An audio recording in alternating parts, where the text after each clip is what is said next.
Southwest Airlines almost feels unrecognizable in 2025 and will change even more in 2026. But I'm not abandoning it yet. I'm just tweaking my strategy to adapt to the changes and want to help you do the same.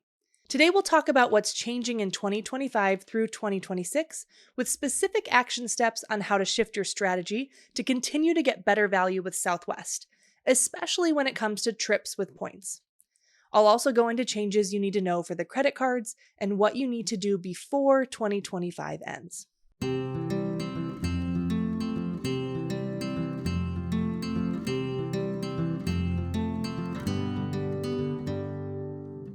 Welcome back to Points for Normal People. I'm Katie, and I believe travel isn't just for the rich. I'm here to share easy-to-follow tips to help you supercharge your travel points so you can pay for entire vacations every year. For years, I was proudly loyal to Southwest Airlines. My loyalty probably started due to familiarity. Very early on in my points journey, I latched onto a domestic flight strategy that revolved around perpetually earning companion passes for our family. We earned our first companion pass in 2016 and have loved it. Some years we've flown Southwest every month all year. And while I know that's not a lot compared to a business person, for a family of 4, it was a lot. And through that time, I gained a lot of appreciation for the high quality of customer service and the genial nature of the employees. Now, the employees are still doing their darndest, and I want to give them a shout out. But on a corporate level, Southwest has lost my trust. I think a lot of people listening already are familiar with the fact that Elliott Investment Management acquired a very big, but still a minority stake in Southwest in June 2024. And has been using that to pressure Southwest to change policies. Now, to be clear, I'm not always opposed to change, but in this case, some of the changes don't even make sense on paper. The biggest example is that Southwest ended the bags fly free policy that they had touted for years as their selling point. In fact, as long as I can remember. As recently as September 2024, the CEO of Southwest said that this would never change. And a few months later, it did, due to this pressure from this investment firm. The bags issue set me off, not because it really affects me personally. Personally, we almost always carry on, and if we don't check more than 1 to 2 bags for our family, and I figured this would be covered through a credit card benefit.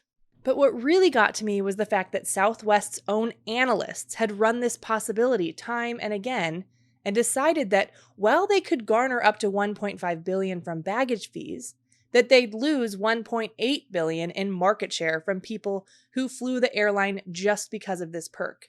So that's a net loss. So that's when they lost my trust on a corporate level. Because they made a decision that's bad for business and bad for customers, which leads me to be suspect. And yet, I still love deals, and the Companion Pass remains a great deal. And for me personally, I still have a lot of flight options from our home airports. So it's not like I'm boycotting, but I did double down in my effort to stay in the know and to get the best possible deal on Southwest that I can. That's a long intro into today's topics of what's changing with Southwest and what you should do about it. First, I want to talk about the changes to Southwest in general and how to adjust your strategy to mitigate these changes and keep getting good deals. And then we'll go into specifics for the Southwest credit cards. The first big change is, of course, the loss of the 2 free bags when you fly Southwest. Honestly, I find this even more annoying because every flight I've been on since this change, they've been requiring almost everyone in Group C to gate check their bags, which just adds more time at the gate, and if you're in Group C is really frustrating if you didn't want to check your bag. If they had let people check bags for free in the first place, it wouldn't have come to this. The easiest way to get a free checked bag is to hold one of Southwest's credit cards. There are actually 5 total credit card options, and they all have the same benefit when it comes to checked bags. If you hold a Southwest credit card and you are on a reservation, you will get a free checked bag, just one, for yourself, plus up to 8 people on that same reservation. If you're a card holder and have a companion, your companion isn't technically on your reservation, but they do get the same benefit, a free checked bag. Here's some important tips for this. First of all, if you need multiple checked bags for your group, you need to be booking your family or friends on the same reservation as a card holder. Previously, it didn't really matter if you booked separately, but now it does. Remember that you can use Rapid Rewards points to book a ticket for anyone. So that might mean you book one way with one person's points and one way with another person's points. But the important thing is to put everyone together on the same reservation with a card holder if you want everyone to have a free checked bag. When you're checking in and indicating that you have multiple checked bags, you also need to allot one per person. Even if you have 8 people on your reservation, you can't select 2 bags for one person and none for anyone else. You have to assign 1 bag per person or you'll be charged. And finally, if you're the card holder, it is essential that your Rapid Rewards number is correctly listed on your booking. Otherwise, it won't recognize this benefit for you and your party. You don't have to book with your credit card at all to get this benefit. You just have to have the card in your name associated with your Rapid Rewards number at the time when you take your flight that also has your Rapid Rewards number attached to it. So if you book while you're a card holder and then you cancel your card and then take your flight, you won't have a free checked bag anymore. You can also get 2 free checked bags if you book a full package of a Southwest getaway, which combines a flight with either a car rental or hotel or both. If you find a deal, this might make sense, but you can only pay for these with cash, not with points. You also get free checked bags if you have A-List, but I'm not really going to dive into A-List benefits in this episode since it is so few of my listeners. Southwest is also dropping its open seating policy and switching to assigned seating. This change takes place in late January 2026. As part of this change, Southwest is also changing up the seating so that the front of the plane will have a few rows with extra legroom, and unfortunately everyone else in the back is losing an inch or so of legroom. I will talk about how assigned seating will work when it comes to fare classes and credit card benefits throughout this episode. But just note that again, it doesn't start until January 2026. You can already book flights with assigned seats for dates after that, but until January 27th, 2026, Southwest still has the same open seating. There are a few strategy shifts here due to the loss of the open seating policy. One is for families, another is for people traveling with disabilities, and another is for companion pass holders. Previously, because of Southwest's family boarding time, anyone who had at least one child who was 6 or younger was able to board between A and B groups, which guaranteed that they could find a seat together.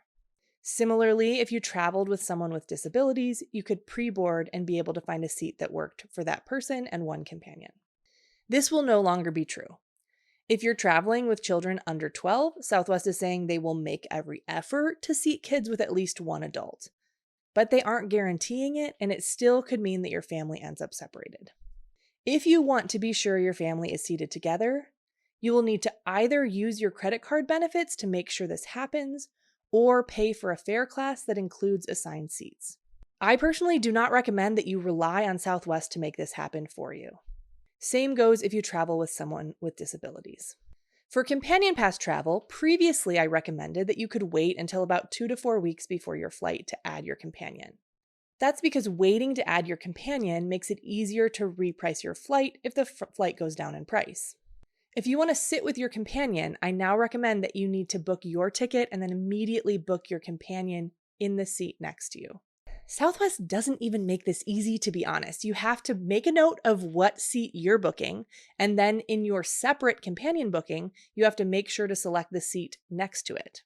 Yes, this will create an extra step for you if you want to change your flight, if your flight drops in price. You will have to cancel your companion's booking, change your flight, add your seat, rebook your companion, and then select your companion's seat. But it's what you need to do if you want to sit together. Throughout the episode, I will go into detail on how to get access to selecting seats. The next big change is the fare categories have changed, and the new policies for the fare categories affect strategies for booking flights. The cheapest fare class is no longer Wanna Get Away. It's now called Basic, and it has really been downgraded as far as flexibility. You can no longer change a basic fare. If your price drops on your ticket and you want to rebook at the cheaper price, you need to cancel your basic fare and then rebook. If you're booking with points, this is not a big deal because you can get your points back and then you can just go back and rebook with the points again. But if you're booking basic fares with points, I highly recommend that you book one way instead of round trip. That's because of this new policy. If you have a round trip fare booked in basic and only half of it drops in price, you're forced to cancel the whole reservation if you want to make any changes. So if half has dropped, but the other half has gone up in price, you're out of luck. If you book one-way tickets, you'll have more flexibility to adapt and to cancel and rebook if prices drop. If you aren't booking with points, but with cash, basic fare is so bad it's almost never worth booking. That's because if you have to make any cancellations, you get a flight credit that is only good for 6 months from when you booked the ticket. So you might not even be able to use that flight credit to rebook a flight the same day as your original flight if you had booked that more than 6 months in advance. The only time I think you could consider booking a basic fare with cash would be if you are 100% sure, or maybe 95% sure, that you're going to take the flight and you really don't think the flight will drop in price. Now, the next fare class up is now called Choice. The Choice fare class does allow for changes to be made, so you're able to change just one half of a ticket if the price goes down, or you just need to change the schedule. If you book with cash, it gives you flight credits that expire 1 year after you originally booked. So that doubles the length of time over the basic fare. Your flight credits are also transferable. So even if you can't use it, you could transfer it to a family member or a friend who could use it. It also lets you do free same-day changes or same-day standby if it's available. So all of that is a lot more flexible than the basic fares. And then the last thing that really sets it apart from basic is that the choice fare allows you to select your seat for free, whereas the basic fare just assigns you a seat at check-in. Now, I'll talk about credit card benefits that also give this ability later, but with choice, you are able to select a standard seat, which is basically the seats in the back half of the plane. But you do get to select them in advance. And if you book choice and also have a companion, when you go ahead and add your companion to the booking, you'll also get the ability to select a seat for them as well.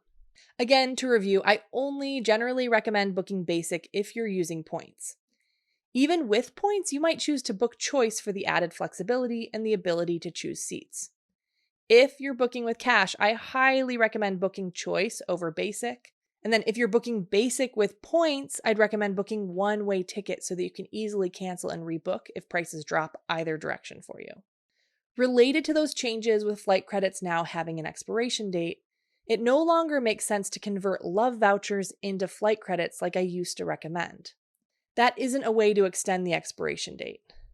Now, the one reason you might choose to do this is if you convert it to a travel credit, you could use it to pay for taxes and fees, like if you're flying internationally where taxes and fees might be $100 round trip.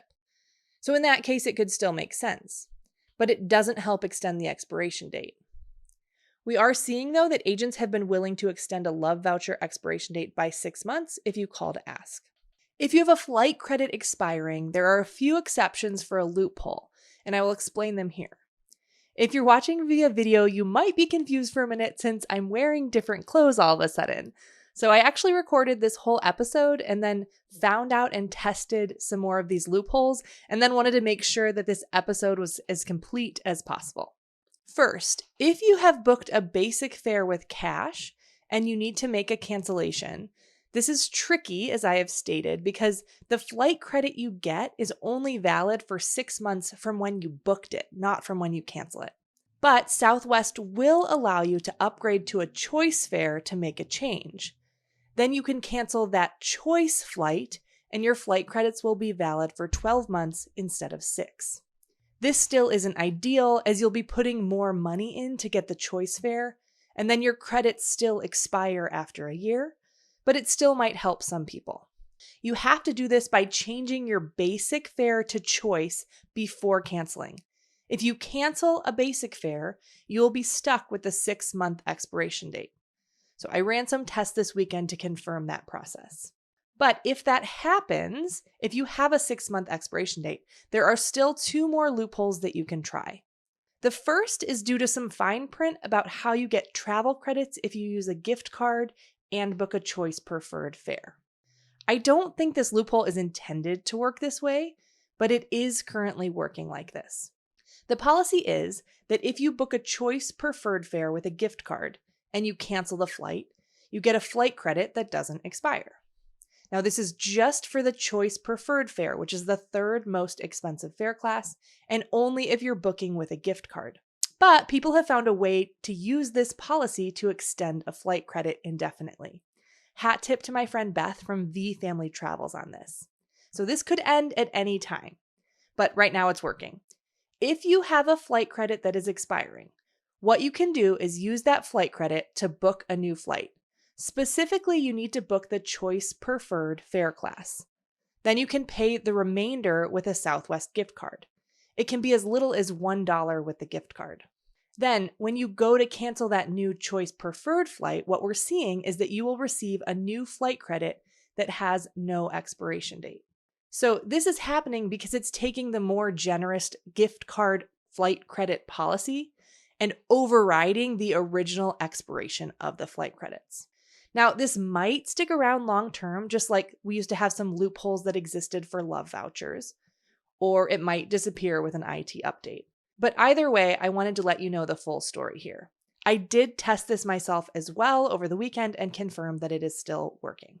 And then the last loophole takes more luck, but I think it will be around long term. Now, I haven't been able to test this last one myself, but it is clearly laid out in the terms. Earlier in season 2, we talked about the schedule change trick for Southwest. And this still exists. I'll link the episode in the show notes if you want to review. This is basically booking a cheap flight and hoping that Southwest changes flight schedules on you. Because if they do, they allow you to change to any flight within 14 days. And so you can change to an expensive flight. This trick is still alive and well. But when I was reviewing the terms, I saw that if you have booked a flight and Southwest changes the schedule, you have one other option besides changing your flight within 14 days. If you've booked with a flight credit, you can ask to cancel your flight and you will be given a flight credit that is valid for 5 years. Now, it's hard to predict when Southwest is going to have schedule changes. But if I had a flight credit that was expiring and I couldn't find a way to use it, personally, I would book a flight with a couple connections for a date close to my expiration date for the amount of my voucher and just hope for a schedule change. And if I got one, I would request the cancellation and then the 5-year flight credit. I will link to these terms in the show notes if you want to read them for yourself. There are also a few positive changes we're seeing, like Southwest is trying to partner with more international airlines like Iceland Air. As of now, you can't redeem Rapid Rewards points for flights on Iceland Air, but we're hoping to see this roll out eventually. Southwest has also been adding some new routes. Most recently, they said they're adding routes to Anchorage, Alaska in 2026. So it's not all bad. And I know even the assigned seating is a relief to some people.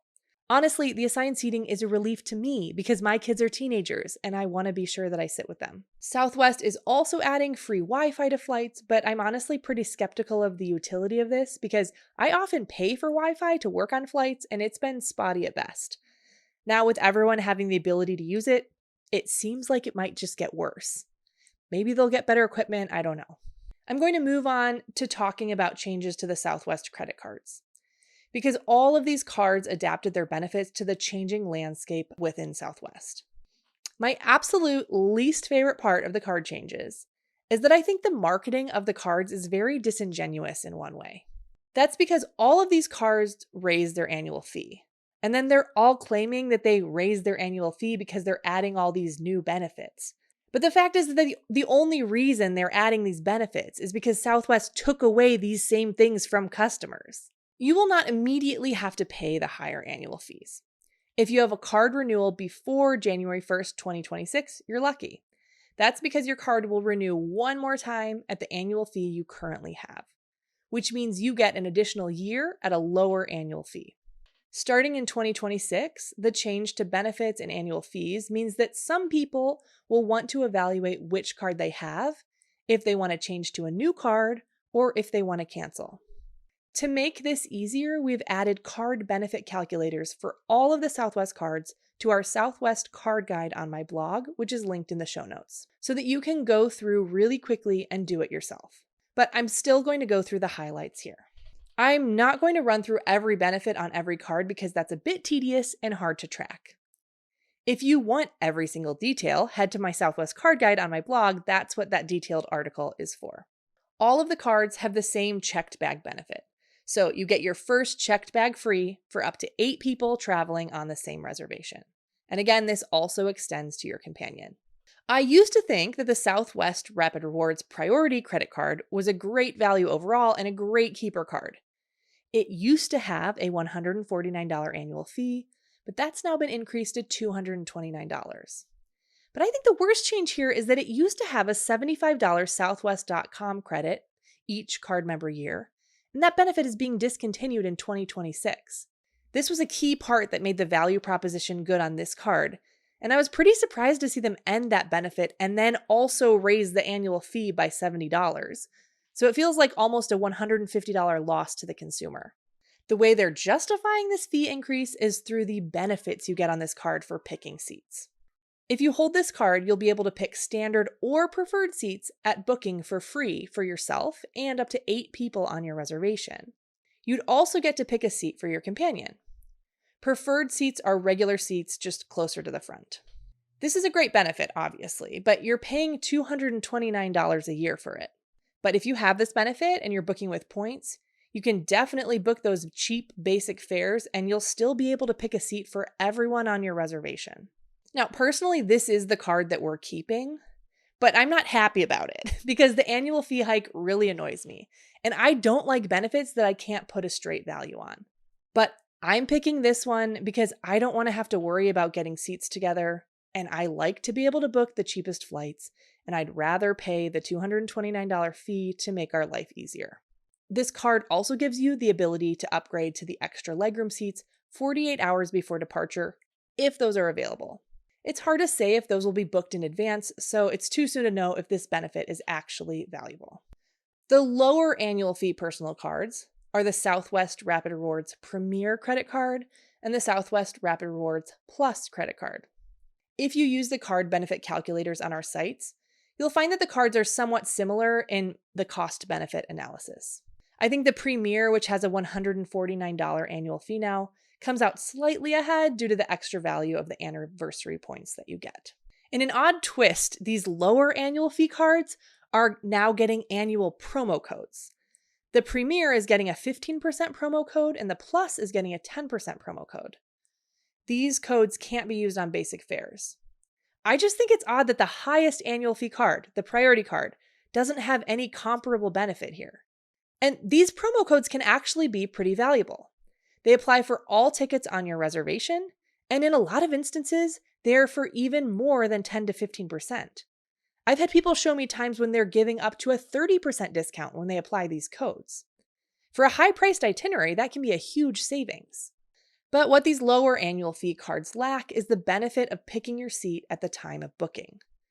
They both let you pick some seats 48 hours before your flight departs. But again, I just don't have a good sense of how many seats are left at that point. Likely it will be fine and it will be easy to find seats for a family at that 48 hours before booking, but on peak travel dates like Thanksgiving or Christmas, it might be harder. You could also choose to book choice fares for peak dates so that you can choose those seats at booking, and other flights that are more off-peak, you could just use those card benefits to choose seats 48 hours before your flight. The business cards also saw a few changes. One that was kind of a niche benefit, but I'm sad to see go, is the $500 a year fee credit for points transfers. This benefit would give you a statement credit to help reimburse you for rapid rewards point transfers. And some people were able to use this benefit to earn an extra 2,000 points to help qualify for the Companion Pass, because the cost of transferring points earned bonus points, and then they were reimbursed for the cost. This benefit had some other practical uses, like I used my benefit to pay for a points transfer for a friend. When her dad passed away, he had some Southwest points in his account, and thanks to the fee credit, I was able to help transfer them to her mom so that her mom could use them. Like the personal cards, the business cards have raised their annual fees. The Southwest Rapid Rewards Premier Business Credit Card pretty closely mirrors the personal card and now has a $149 annual fee, up from $99. It added that 15% promo code and the ability to pick seats 48 hours before departure. The Southwest Rapid Rewards Performance Business Credit Card now has a whopping $299 annual fee. Even back at $249, I felt like it was a stretch. Like the high annual fee Priority card, This doesn't have much except the ability to choose seats when you book. And that can be really valuable to some people. And this one still has the highest standard offer of all the Southwest cards, so a lot of people do get it to kickstart their Companion Pass earnings. So what do all of these changes mean as far as which cards to get and keep? I think a big change is that if you're trying to reduce your out-of-pocket spending, it might not make sense for both adults in a household to have their own Southwest cards, unless they travel independently from each other a lot. If you always travel as a couple or a family, you really only need one Southwest card because otherwise most of the benefits become redundant. This is different than before, where the benefits on the cards were different and could stack up. Like you could use upgraded boarding on some trips and EarlyBird check-in on others. That also means most people won't find a use in holding a personal and a business card from Southwest long term. The benefits before would stack up, but again, now they're redundant. I think the only reason for a person to keep both a personal and a business card would be if you think you're going to be maxing out your referrals. As of now, each card can earn 5 referrals per year for a total of 100,000 points per year. Another loss is that if you have a teenage or college-age kid who travels on their own, you won't be able to confer your card benefits to them. Previously, you could use your EarlyBird check-in or upgraded boarding benefits for other people. But now if you book a ticket for a college kid, they won't get free bags, they won't get your seating benefits. If they are 18 and going to be flying Southwest a few times a year, it might be worth trying to get them their own Southwest card for those perks.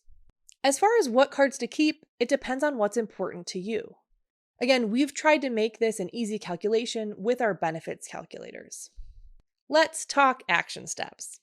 First, if you are a Southwest card holder, make sure you understand your new benefits. Head to my Southwest card guide, find your card, use the calculator, and make sure that's the card you want to keep. If you were already a card holder before these changes, remember that you won't pay the higher annual fee until your card renews in 2026, so you don't have to decide quite yet. Next, again for Southwest card holders, there are a number of benefits that are being discontinued at the end of 2025. Make sure you use them before they expire. That includes the credits for EarlyBird check-in and upgraded boarding. Of course, these are being phased out due to the start of assigned seating, but use them this fall and winter before December 31st. If you have the priority card, use your $75 credit. You can even buy a gift card at southwest.com per the terms. That credit resets when your annual fee hits. So for me, my annual fee hits in mid-November. So you can bet I'm going to be going straight to southwest.com in December to buy a $75 gift card and use my final credit. In the Southwest card guide, I did add a section with screenshots on how to check if you've used your benefits so you can double check. Chase does not make it super easy to find this out. Next time you book a flight on Southwest, if you haven't already, give yourself some extra time to get through booking and to understand some of the seating changes. If you're booking with points, you're fine to book basic, but with cash, I recommend choice. And note that Southwest has changed the order the fare classes appear, so the cheapest ones are now all the way on the right. My other methods for saving on Southwest flights are still valid, so go back and review that episode earlier in season 2 if you haven't listened. And then lastly, I do want to mention that we've added some new Companion Pass resources to my site, including a digital tracker. You can find those in the show notes. Click on the article for the timelines for the Companion Pass, and they're within there. Thanks so much for being with me today, and I look forward to seeing you next time, where we will continue to unlock these secrets of travel points together.